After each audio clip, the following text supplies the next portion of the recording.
Recording studio गया। Music by Laddu Halchal. नहीं छौनिन के चक्कर में आई हा, अपना बाप के न पैसा बुड़ई हा। ए भाई सुनो, नहीं छौनिन के चक्कर में आई हा, अपना बाप के न पैसा बुड़ई हा। कब गूगल पे करबै तो कब फोन पे करबै तो कब गूगल पे करबै तो कब फोन पे करबै तो भैया सुनी ला यही समाचार बा।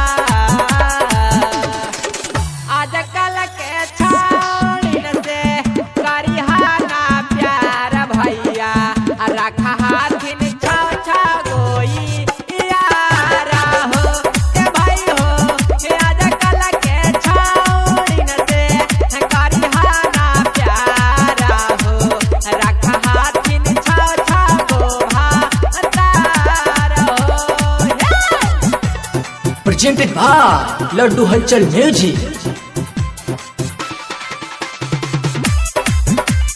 डीजे हरिओम बसंतपुर।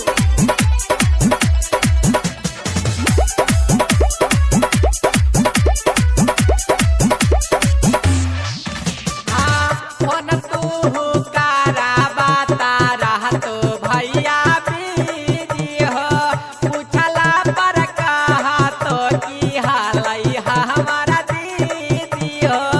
सही बात बन भैया। फोन तू कारा बाता रहतो हरदम बीजी हो, पूछला पर कहा तो की हालई हा हमारा दीदी हो।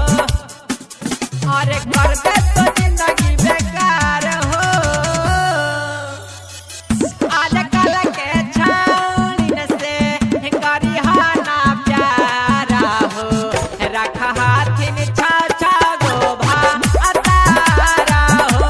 ए भाई हो, आजकल के छौनिन से करिहा ना प्यारा हो, रखा हाथिन छौ छौ गोई यारा हो।